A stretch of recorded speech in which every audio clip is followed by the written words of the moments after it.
Hello everybody, this is D.A. Garabito Films, and, so, first of all, I need an explanation. I know I haven't been posting for a while, but I'm not trying to keep this as a YouTube channel, but more as like an archive of all my projects and short films and whatever I feel like posting on there. But I felt like I wanted to post something today, and I don't really have, I'm not going to say I don't really have the equipment because that kind of sounds like an excuse, but like, I don't really feel like making a short film because I have like a script and everything, but like, I need actors and stuff, whatever. So, I just decided to do something more laid back, and yesterday I went out and saw Avengers Endgame with my brother, my friend, and another kid. And I'm going to review that film today, and I hope you guys enjoy.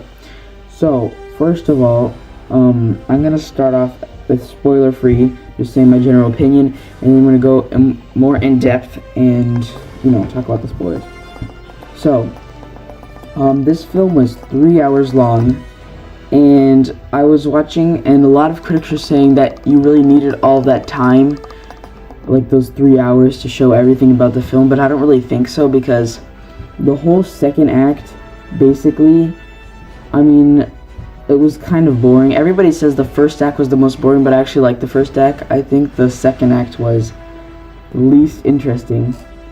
But as soon as it transitioned to the third act, it was much more interesting. So this film was not like most Avenger movies. Like, you don't really get a lot of action until you get to the third act, basically. Like, the beginning of the first act, I guess there is some action, but then it stops from, like, the first act all the way to the third act. But I actually don't mind that, because I really like the developing of the characters and showing, like, the aftermath of what Thanos did to the universe and stuff. The Avengers are trying to revive all of the deceased people, including, I think, a lot of the superheroes died, like basically all of the Guardians of the Galaxy, Doctor Strange, Black Panther. There's a bunch of guys who died. Spider-Man, yeah. But yeah, so basically they're trying to find a way to revive those people and set the universe back to how it was before. So the pros of this movie, there are a lot. I never really felt like there were any forced jokes or anything, except there was this one moment where basically some of the superheroes went up to meet with Dr. Banner, aka Hulk, and there were some fans coming, and she's like, "Can we take a picture with you?" And he said yes, and they were trying to be cool, so Hulk literally started dabbing, and he said dab dance. It was so cringy, but I don't know, I thought it was just kind of ironically funny, whatever. But also Thor in this movie, he's really funny, and his jokes are pretty funny. But yeah, so the movie's good. If you are a Marvel fan, you will definitely like this film. Or if you're a superhero fan in general, you'll like it. It shows basically all of the heroes that you would like. The action scenes in this movie, which aren't a lot, but there are very, very good. And yeah, I also love to see Thanos in the movie because you can really relate to him, and I love seeing him and stuff. Let's move on to the cons.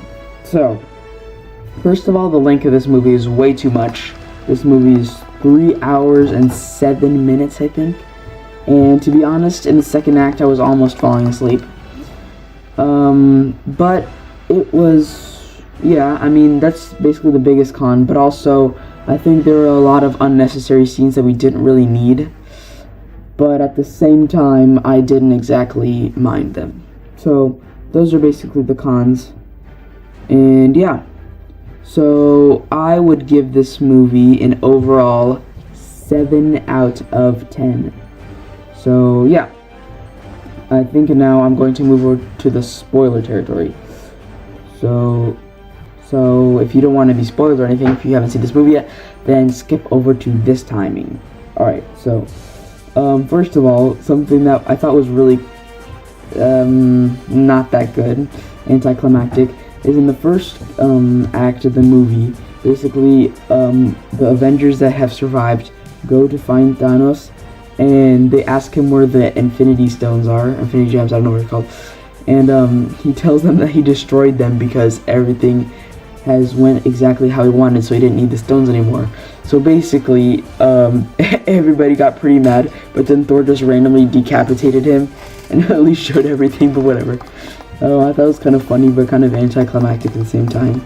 Because basically Thanos doesn't have any power left, because when he snapped, like, basically his whole entire left arm, or right arm, I can't remember, was all, like, broken and burnt and stuff, so he was pretty weak. But, yeah. And basically, the way how the superheroes go to revive all the people who died is they use the quantum physics van that Ant-Man had in Ant-Man and the Wasp, if you didn't see that movie. And basically they just went back in time. They used that physics to build an entire machine, and they were divided in groups of 3, and they had to collect the gems all together. And so basically it shows like every little group and where they were going, how they collect the gems and stuff. And after they revived everybody, they also revived Thanos. So at the end, they just ended up having this huge brawl, kind of like Infinity War, between all the superheroes and all of Thanos' army. They were just clashing together, and that was a really, really cool battle.